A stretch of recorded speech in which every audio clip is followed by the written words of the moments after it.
everyone, my name is Chantel, and for this video, I'm going to demonstrate the HDL Copilot, the newest tool introduced into Active-HDL 15. This is an OpenAI API service-based AI assistant that is dedicated to help the user with HDL code and working in the Active-HDL environment. Things like a Verilog module for a basic clock or a RAM can be easily generated by the HDL Copilot. And it's even capable of providing information when asked, like asking it for the difference between a Moore and Mealy machine.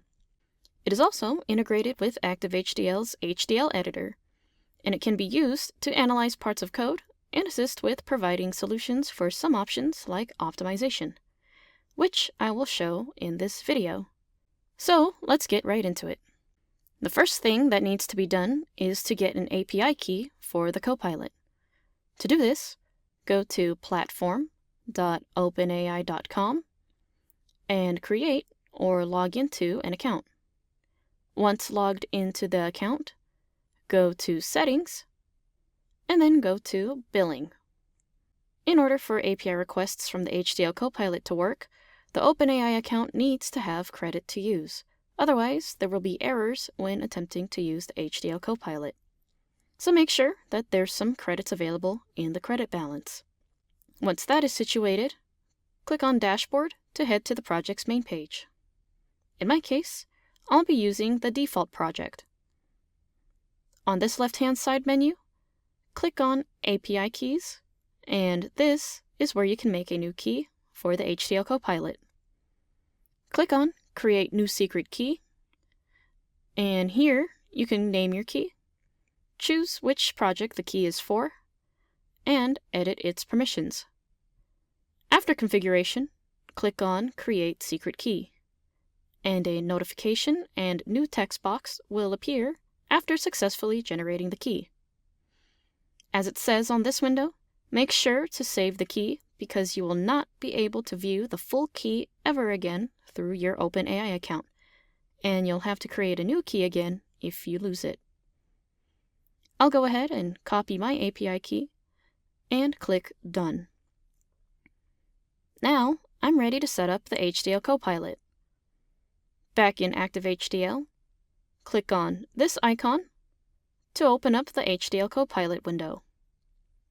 Upon initial setup of the HDL Copilot, the window will have 3 fields that need to be filled out.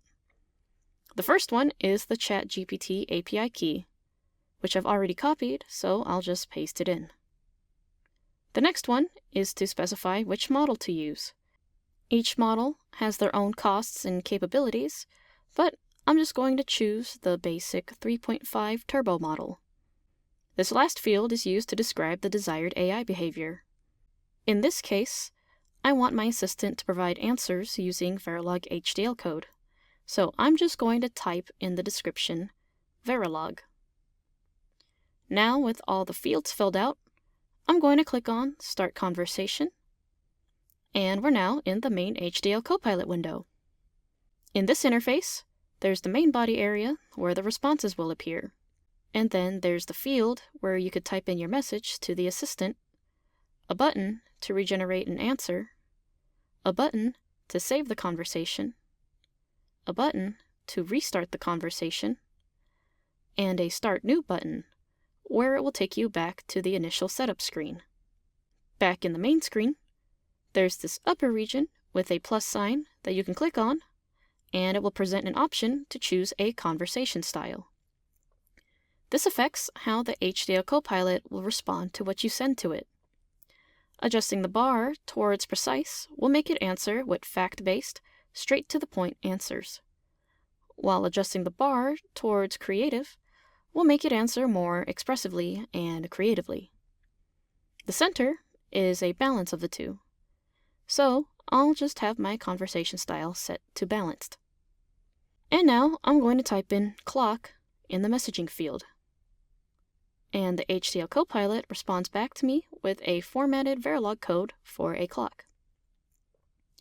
Next, I'm going to type in clock generator, which then provides me with a symbol code for a clock generator. So I'm going to copy this code and I'm going to paste it into a new and empty Verilog source file in my example design, and then I'll compile it to ensure that the code has no syntax errors. And it looks like the compilation was a success. Now, I'm going to ask the HDL Copilot to add jitter to the clock generator by just typing add jitter, and it will provide an updated version of the clock generator code with jitter added.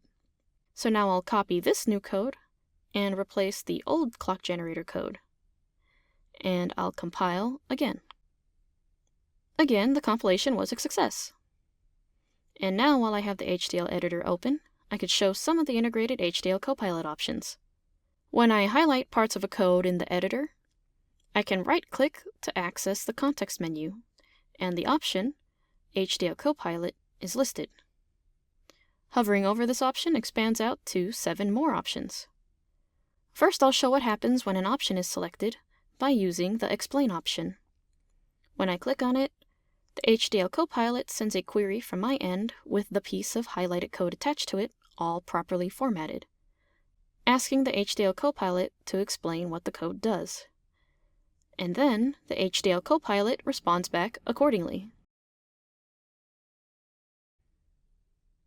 The refactor option prompts the HDL Copilot to refactor the code to improve the code's internal structure without changing its external behavior.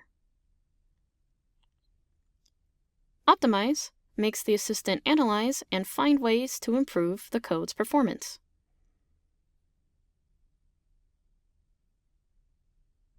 Comment prompts it to give the code comments, creating concise explanations for each meaningful line of code. This is especially helpful for team projects as it reduces the time it takes to write documentation within the code for other team members to understand. Now I'm just going to copy and paste the updated commented code into the example Verilog file.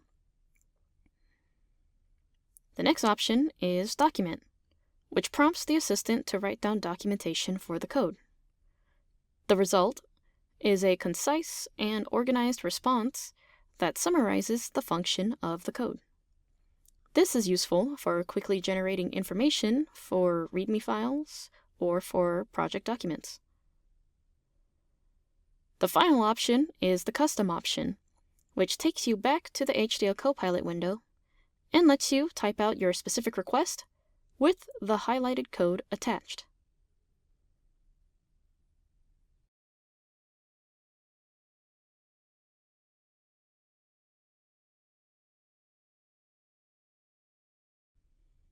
And that wraps up this demonstration of the new HDL Copilot tool.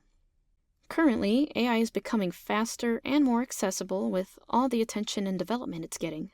And now, it can be used in Active-HDL as an assistant. We can't always remember how to design everything, and it can be time-consuming to write out necessary comments and documentation for a project.